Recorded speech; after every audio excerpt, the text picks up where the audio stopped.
everyone, and welcome back to Versus, the show that today will tear a universe in upon itself as two of the most acclaimed TV shows of this, or any millennium, wage mortal combat against one another. Yeah, bitch! It's an all-out anti-hero assault as Breaking Bad takes on its little brother, Better Call Saul. Although since Better Call Saul in its 6 seasons acts as a prequel to the 5 seasons from Breaking Bad, maybe it's the older brother? But no, wait, Jimmy McGill is the little brother, so you know what, it doesn't matter. All that concerns us is which show will take the crown as the best in the Walt Sauliverse.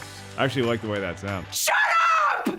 In one corner, you have Breaking Bad, the show that debuted in 2008 and kept building a steady audience as we all realized that show with the dad from Malcolm in the Middle is really good. Well, this all sounds pretty serious. By the end of its run, we could forgive Bryan Cranston for accusing Jerry of being an anti-dentite on Seinfeld. In the other corner, it's Better Call Saul, the follow-up before the events of Breaking Bad. It had big shoes to fill, but one of the guys from Mr. Show led the way and ended up being so good we'll forgive Bob Odenkirk for that one time he pretended to be Kevin Costner. You are not Kevin Costner. I was last night. And since I'll be judging the merits of these two ne'er-do-wells who we still somehow end up rooting for, let's also give a nod to Tony Soprano, whose devilish ways paved the road for shows like Breaking Bad and Better Call Saul to vroom through. Breaking Bad actually played the Sopranos in a previous episode of this show Versus. Who won? No spoilers here. I'm already going to give away some plot points and character offings in Bad and Saul, but I promise you you're in the clear if you never saw The Sopranos and how that show ended. Very funny, guys. Good one. Here's how we'll determine a win. Round 1, ratings. Round 2, tomato meter / audience score. Round 3, iconic caraments. Round 4, the love you take. And then we'll do a wild card round that Walt hopes will involve meth-making magic, while Jimmy will be banking on who can pull off the zanier con. And no, I'm not sure that carament is a real word, so if you're employed by Merriam-Webster, just wait until round 3 when all will be revealed. I myself am more open-minded. So many wonderful performances, intense scenes, and cliffhangers emerge from these two shows, not to mention all the awards, fan adoration, and online rumor mill churning, but only one will take the victory today, so no more light treading for me, Mark Ellis. The time is nigh, and though I'm not a lawyer, I will be the judge and jury on the show. It's 99% pure, it's Versus, it's right here. Let's get it on. Here's Johnny! Round 1, ratings. Sure, we're all fans of Breaking Bad and Better Call Saul now. Heck, we won't shut up about them until every one of our friends and family is convinced that they need to see it right now, unless they're busy finishing The Wire. Wire. But this round will measure how many of us were actually on board for the ride itself while it was happening, shouting from the rooftops of our RVs, why isn't anyone else watching this? Better Call Saul held a built-in advantage, given that it arrived after Breaking Bad, so already knew the mystique of its big bro. Even if we weren't sure how it was going to go, could it live up to the legacy? Was this a good idea at all? And so of course we tuned into that first Saul episode just to get a feel for what our scene-stealing lawyer was all about. So it should come as no surprise that almost 7 million people tuned in to see a dreary black and white Cinnabon at the outset of Better Call Saul's debut. That would end up being the most amount of views that any single Saul episode would muster, but make no mistake, the vast majority of us were intrigued and made this show appointment viewing. Season 1 would go on to average 3.2 million folks watching per week, and that also ranks as the high bar for the franchise. You're bigger than that. Breaking Bad had some pressure on its debut as well. We didn't know much about it, and the trailers did show Bryan Cranston stumbling around the desert in his tighty whities. As appealing as that image may have been to you and me, Season 1 of Breaking Bad averaged 1.2 million viewers, which is the low bar for that series, and that inaugural run's 5th episode pulled in the lowest amount of watchers for either show at just under 1 million. The bottom line is most of us missed the first boat when it comes to the White family. What the hell is wrong with you? Then word of mouth started trickling in, and Breaking Bad began a gradual rise in prominence and an increase in seasonal viewers kicked in. The second year of Bad averaged 1.3 million viewers, then Season 3 notched 1.5 million, and you're starting to see the pattern. The good news for Saul is that by its Season 3, it still averaged more gawkers per week than its predecessor. Goodman's show claimed 1.6 million sets of eyeballs, but also pointed to a downward spiral of viewers from one season to the next. Season 4 hauled in 1.5 1.5 million, season 5 gathered 1.3 million, and the final season of Saul averaged the exact same number of viewers per week as did the first season of Breaking Bad, 1.2 million. Claiming that Better Call Saul's numbers skewed down partly because of the streaming options available to us by its 6th season. Here's a fun fact. I still have no idea if I have AMC Plus. I think I do.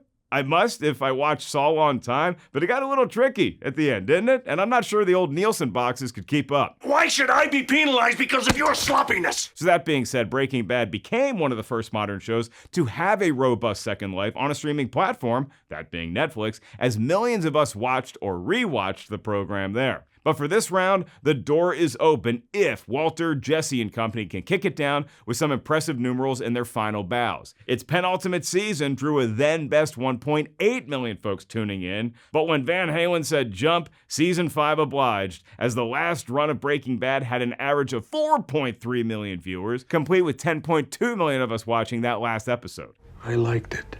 Overall, Bad edges out Saul in total averages as well, gathering 2 million against 1.9 million. And if that feels like it's a little too close to call, then let's let El Camino break the tie. And I am coming for every goddamn one of you.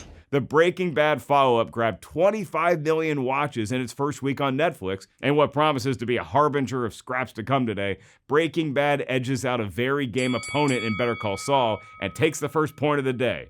It's White 1, McGill nothing. Round 2, tomato meter / audience score.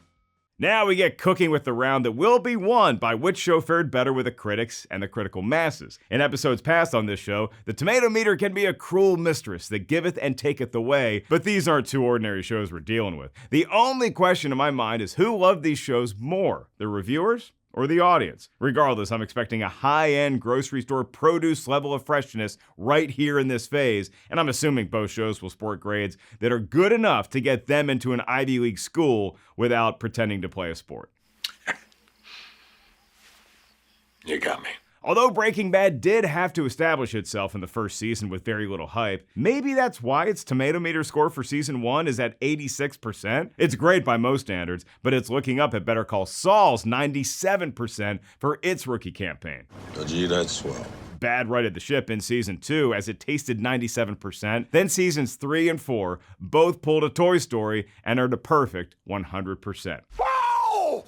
Damn, man, look at that, look! Saul never quite got to Perfectville during its jog, which is kind of on brand for the character, but consistency is the key. It hit 97% again in season 2, then 98% in 3, and took home 99% for each of its final 3 seasons. It kept getting better and better, which is impressive considering that, it started off with a frickin' 97%. If I ever got a 97% on my first test of the semester, I gotta be honest, I'm mailing it in the rest of the way. Might not even show up.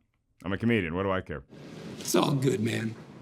Audiences also cared about both television ventures, and they might have been on the Breaking Bad wagon before critics. You see, the audience score for season 1 of Breaking Bad is 95%, then we climbed to 97% for 2 and 3, 99% for season 4, and 98% for the closing run, making for an overall average of 97% on this side of the patch. Better Call Saul falls just short for its cumulative score, walking away with a 96% average for all seasons. Its best was season 5 at 97%, its worst was season 1 at 95%, which is how you get that average. 96% is the meat in the audience score sandwich. A pimento. Sorry, what? Pimento sandwich. But remember how El Camino kind of nudged Breaking Bad over the finish line in round 1? Here in round 2, it's also a factor, but this time helping out Better Call Saul. The tomato meter has the movie at 92%, then the audience score has it lower at 81%. And again, I have to reiterate, these are all great numbers. The Leprechaun would kill to have a gold resume like this, and he actually has. But when we tally all the digits for the tomato meter, it's Better Call Saul that Obi-Wan's the high ground with a 98% average to Breaking Bad's 96%, which means Jimmy wins this day in court and Better Call Saul takes the round, tying the ball game up at 1-1. Sir, this is your last warning. Gotta be kidding me! Round 3, iconic Caraments. And by now, our returning fans have probably figured out that Caraments is a clever amalgam of characters and moments. Yep, for the first time ever, we're tossing all the best roles and memorable sequences into one giant Vitamix to see which show is the cream that rises to the top. Better Call Saul has a good shot, despite its borrowing of so many characters from Breaking Bad, because we got an embarrassment of riches in the way of new people to cheer, jeer, and watch with captivation, like Kim Wexler. Sometimes a morally sound lawyer, other times all too willing to go along with one of her beau Jimmy's schemes, Kim rivaled that of the show's namesake with her own storylines that left us wanting more at the end of virtually every episode. Ray Seahorn perfectly nails the subtle rebellious tone of her character, whether it's matching wits with Mesa Verde, or in a corporate boardroom, or it's dining out with Jimmy and cooking up some fun, casual lies. Wexler feels like someone whose ultimate intentions we can't quite pin down, and that makes for an enthralling watch week after week. Yet my favorite moments for either Kim or Bob Odenkirk's Jimmy might just be when they're chatting in the apartment. It could be movie night, or it could be when Jimmy returns after going missing in the desert and narrowly emerging with his life. Why? Well, because we care about this relationship. Individual characters are great, but Kim and Jimmy are proof that the best TV ensembles become more than just the sum of their individual parts. And of course, the best is just them saying F it and throwing beer bottles off of their patio. Don't try that at home, kids. Use cans. Walter White is already married when we meet him, and we quickly become embedded with his family unit that features Anna Gunn as wife Skylar and RJ Mitty as his son Walt Jr. The duo gradually see the patriarch devolve from teacher to miracle cancer patient to meth kingpin, and seeing the impact his choices have on the family range from exciting to heartbreaking, sometimes together. One of the best interactions between hubby and wife comes in the last season when they chat on the phone even as Walter knows the police are listening. I built this. Me alone. Nobody else. You're right.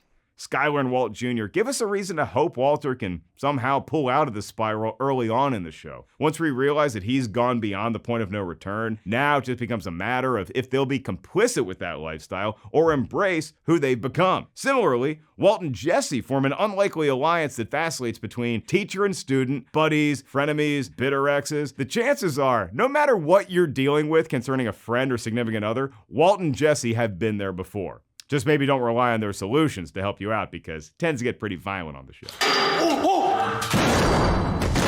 Speaking of significant others, the scene in Breaking Bad that stands out amongst the rest of the greatness is that moment when we see Walt have one last chance to break good, and it involves Jesse's girlfriend choking in her sleep. Walt can step in and save her, but he does nothing. It's a sin of omission, but a sin nonetheless, and a turning point for Mr. White. From then on, it's just a matter of time before he is indeed the one who knocks. I am the one who knocks. And say what you want about Jimmy and Walt, the harebrained schemes, the breaking of laws, the watching someone die in their sleep, but they ain't even the evilest folks on their own shows. This is where fans of both can embrace the shared DNA of the shows, because seeing Breaking Bad favorites like Gustavo Fring, Hector Salamanca, and Tuco appear in Better Call Saul never felt like cheap fan service. Instead, we got so much more backstory and drama to chew on. And then Saul blessed us with Lalo Salamanca, as dangerous as he is charming.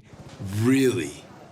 How lucky for me. And Nacho, who, like many other baddies on the show, can say so much with minimal dialogue. I'm actually rooting for Nacho. I'm a big fan of his dad, too, despite the life path that he's chose and fears he'll never escape from. Family issues do pop up from time to time in these programs, and that was long before or after Nacho's dad gave him one more pep talk. Michael McKean, who I've loved ever since he was Mr. Green in Clue, No.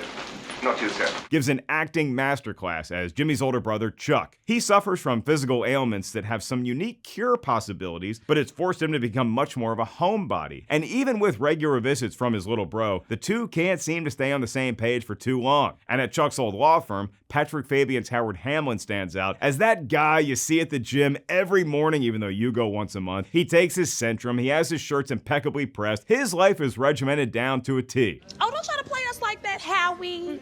I don't know them. So when stuff starts breaking bad for him, Hamlin quickly finds himself in the foreign world of chaos, a land that Jimmy thrives in. Some of the funniest moments from the show involve McGill/Goodman messing with Howard. Everything from smashing windshields to sending ladies of the evening to an afternoon business lunch. It's devious, but game appreciates game, and Jimmy has a talent. Walter's family issues get complicated not within his own household as much as with, law enforcement. His brother-in-law, Hank, played by Dean Norris, is on the hunt for this blue meth genius, and we're riveted watching the chase from our wide lens of seeing the cat and the mouse. One of the all-time great moments in the show takes place in a setting where we all do our best thinking, the bathroom. Everyone needs a good read on the toilet, and when Hank visits Walter and Skyler and excuses himself to powder his nose, there's some very interesting material awaiting him. But where Breaking Bad might pull away here is the in-between characters, who just kind of show up but still make an impact. Badger, Skinny Pete, and extra points go to comedians Bill Burr and Lavelle Crawford for gracing the show with their talents. Ooh, did we talk about Mike yet? No. The linchpin of both shows. Mike's story gets deeper and more heartbreaking in terms of family with Better Call Saul, but Breaking Bad is where, well, it still pains me to say it. Fun fact, go back and watch the spoof comedy classic Airplane from 1980. Guess who's in the air traffic control center near Lloyd Bridges? That's Jonathan Banks, Mike from the two shows today. Life, it lasts a long time, kids, so pace yourself and don't do drugs. The supporting cast and even the day players and extras make these shows hum, but still, the star attraction is their respective leads, Walter and Saul, and their choices that sometimes benefit them, or their loved ones, or their employers, or just the insatiable appetite that they have to do something wrong. They succeed as characters because they're no better than us, not from a moral standpoint anyway, but they do each have a particular genius, and watching that operate against their better judgment is one of the many reasons that we kept tuning in every week. Will the angel or the demon win this time? I am the danger. The devil is in the details, and even though Saul had an extra season, I find myself leaning towards Breaking Bad for creating the vast majority of these roles and for giving us an extra nudge towards Better Call Saul when it debuted. Breaking Bad wins round 3 and goes up 2-1. Hey, come on, baby! Come on! Yes! Come on! Ah! Round 4, the love you take. Beatles fans may recognize that phrase, which expands to, in the end, the love you take is equal to the love you make, and with shows that made us fall in love and give us a whole lot to take away, we now focus on the respective endings of each series. And I will preface this round by saying what should be obvious, both shows stuck the landing. You're goddamn right. Neither of these shows ever pulled a Lost or a Dallas It Was All a Dream or an Alf, which I think just got canceled, right? Did he try to eat a studio audience member? Oh no, that was Gordy. Breaking Bad and Better Call Saul both got it right, so who has the edge in a round all about going out on the highest of notes, even if it's somewhat of a downer for some of our characters? Well, we did have some information going into the finale of Better Call Saul in that, unlike Walter, we knew Saul was going to survive somehow. Jimmy? Maybe not. Kim Wexler was the fate we were most concerned about with that program. For Breaking Bad, it was a raging debate as the weeks became days, became hours before the finale as to what should and will happen to Walt. Does he deserve to pay the ultimate price for his misdeeds? Is there any way that he can forge some measure of redemption even as the sands were running out of the hourglass? Or maybe the better question was, who's going to get taken down with him? So much to chew on with both series. Walter and Jesse took turns leading the way down a dark path, but Walt stepped up as gangster number 1 towards the end of the show, taking measures further and risking greater than ever before. Maybe it was the youth of Jesse that he still could have had a different life one day that made us feel like he was still yearning to break good, even as Walter became more machine now than man, twisted and evil. Better Call Saul had a very different scenario at play. Events were similarly coming to a head, but we knew the basement for Jimmy wouldn't be 6 feet under. Instead, it was a jail cell, where he's more of a prisoner inside his own mind than body. In the Slammer, you got nothing but time to recount and recap and Monday morning quarterback the decisions that you made that got you to that point. At the same time, we're also thinking about Kim Wexler. She had become such an engaging force in the show, complete with her own storylines involving lawyering and her perspective of who Jimmy is versus who he could be if only he walked the straight and narrow. And now, knowing that she's still out there in the world, juxtaposed with the flash forwards of Jimmy's life after Breaking Bad, you just gotta wonder. You have no idea. Walter didn't go to prison. He passed go, collected $200, and advanced to the next life. Walt died and in the process gave the audience a meditation on how one story should wrap up, that decisions have consequences, and even if your heart was initially in the right place, you can't ever go back to who you were before. We're fine, okay? Death was an option for Vince Gilligan and company when plotting the end for Mr. White. When we watched it all play out, we understood that it was just another point of no return for a character who blew through so many moral checkpoints on his 5-season journey. But Jesse got out. Bitch! He drove that El Camino out of Dodge and gave us something to think about going forward. What happens to this dude? We see some of his future in El Camino, and shout out to Robert Forster for appearing in both that and Better Call Saul as some of the last work in his legendary career. Wow, you love that response time. But when it all comes down to it, the irony for me is that even though we ultimately knew that Jimmy McGill would end up as an ambulance-chasing, money launder-approving, cheap suit-embracing lawyer in Breaking Bad, we still had no idea how the end of Better Call Saul would play out. Even though it was Breaking Bad that eked out a victory in the round 3 Caramel stage, it's the folks that we met courtesy of the prequel show that mattered the most in its finale. Sure, Jimmy's fate was reason alone to watch, but Kim Wexler acts as the tiebreaker here. I wanted to see what her future might be, or if there would be one at all. And even though Jesse Pinkman made out with his life in a cool ride and a sequel movie with his storyline, I still feel like Kim gave us the most hope. Not necessarily for a future movie with her, although I think we'd all be watching opening weekend, right? Netflix, you got us? We're talking Bird Box numbers here. This is so exciting. It's Better Call Saul that did more for me by the slightest, thinnest, skinniest, peatiest of margins with its final bow, and it takes round 4, meaning we're all tied up at 2-2. Wild card round, cultural legacy. It all comes down to this, which is cool and we're braced for a dramatic ending on a par with Breaking Bad or Better Call Saul. The only difference being, I'm pretty much in charge of this ending, so remember, it's my opinion, you're all smarter than me and have probably done less time in jail. Tread lightly. How does one disseminate the legacy of these two programs, or really any TV show? Well, the first thing that comes to mind is awards. Those cool gold, platinum, silver, best participation in my case, trophies that signal you did the job better than anyone else and deserve a pizza party at Sal's by Victor in Williamsburg, Virginia. Is that too specific of a reference? Got tipping sticks. Then let's expand it to the Emmy Awards. Better Call Saul has amassed an impressive 46 nominations during its run, while Breaking Bad totaled 58 for its jog. My God. That total includes 16 wins, including Outstanding Drama Series in 2013 and 2014. So we're competitive here, but remember how influential Breaking Bad was, picking up the baton from The Sopranos. Well then, if you have an influence, it can inspire other folks to do something similar, such as create captivating TV shows that feature everything from dragons to the Ozarks. Now look, I know George R.R. wrote Game of Thrones long before Breaking Bad, but you gotta think the showrunners looked at the early seasons of Bad and were like, they can do that? Without medieval sex, drugs, and rock and roll? We're gonna have a great time on HBO. All this is to say, Breaking Bad might have inspired more competition for its prequel when it came time to dish out the awards. All told, Breaking Bad trails Better Call Saul when it comes to prominent award show nominations, 241 to 234, but Saul only has 40 wins to Bad's 151 victories. And that's the only time you're gonna say 40 wins isn't a lot. That's really good. You kids out there? You ever win 40 times in anything? Give yourself a trophy and a pizza party. Rug pizza. Now let's take a peek at the all-time rankings next. You see, in sports, you have polls that will tell you where a team is in the middle of their season. But in entertainment, magazines and online outlets tend to save their ratings until after the show has completed its last dance, cut down the nets, and bid us adieu. I do have a feeling that Better Call Saul is going to age like a fine vino and climb up some of these charts in the next decade, but it's still starting out pretty good. BuzzFeed has it rated as the 8th greatest show ever, Ranker has it at number 13, and Empire has it number 27. Again, they're looking at every show ever, which begs the question, did Mr. Show appear in any of these lists?